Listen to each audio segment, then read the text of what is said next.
Hello from me. Yes, we are in Bali for our holiday. This is our first day. So for our holiday, we have booked a villa in Ubud through an Airbnb, and I will share the details of it. But I love how it is in the middle of nowhere. There's literally rice fields all around, and this is the villa itself. So our first day, we decided to spend in the Ubud market, and this is us. We thought we'd have breakfast first, and this was the cafe we planned on visiting. But unfortunately, Cafe Lotus was having a staff meeting, and we couldn't eat there. So we headed back and started to think where we could eat. We walked through this marketplace. It was called Priyanka Market. All of this is in central Ubud.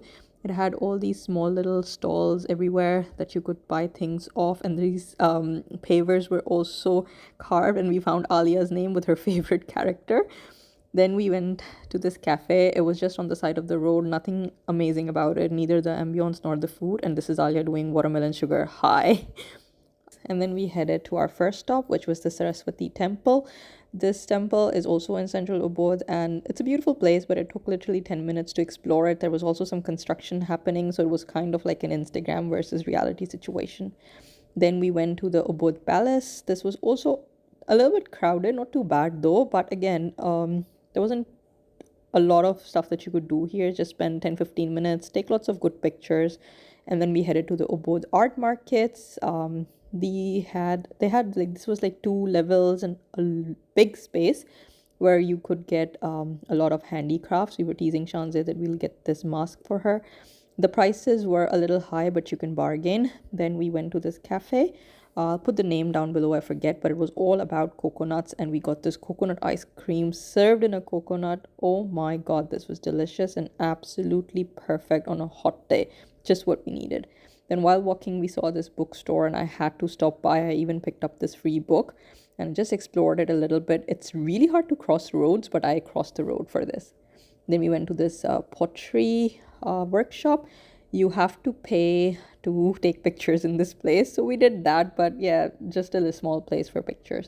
Then we went to the Gogaja temple. A lot of the vendors around here will try to sell you sarongs because you have to cover yourself and be modest when you enter, but the temple itself does lend you sarongs if you are wearing shorts, so you can skip purchasing something.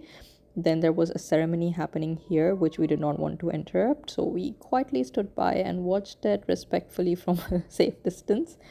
Finally, this was one thing that happened. We wanted to get to the next destination, but the cab that we ordered wouldn't arrive. It kept saying that it would be there in 4 minutes, but we waited for 40 minutes, and then finally we started walking, and then we canceled the ride and ordered another one and headed to our next destination. The kids were so tired by this point because the traffic in Ubud is also really bad. But finally, this is the show that we had booked for. It was Kecak dancing. It had the story of Ramayan. They gave the backstory a little bit. I was slightly familiar with the story, but obviously seeing something enacted like that is always so amazing to see in person. That was Sita, that was Ravan, and the whole play was actually really interesting to watch. I'll just stop talking so you can see a couple of the clips for yourself.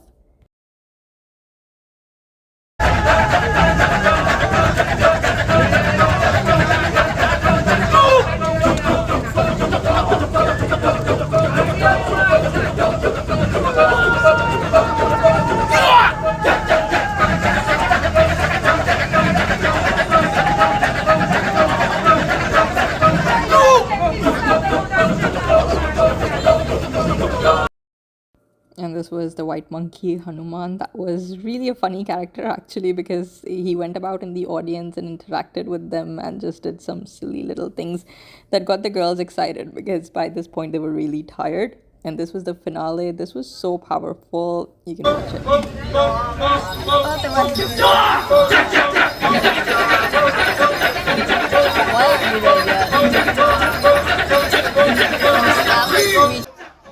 Overall, I think this was a really power-packed performance and such a fun experience. I think the kids would have enjoyed it more if they weren't so tired, but we definitely did. It was worth it. And if you are interested, it's a beautiful expression of art, and all the characters were so good. In the end, you could just walk to them and take pictures with them, which we did. Obviously, we were not going to miss out a chance on that. Ravan was absolutely the best dressed, and all the girls are so pretty. And by that time, we were done and we headed back to our villa and called it a night. We just ordered some food via their Gojek app, which is kind of like their Uber Eats. So that was it, and see you tomorrow.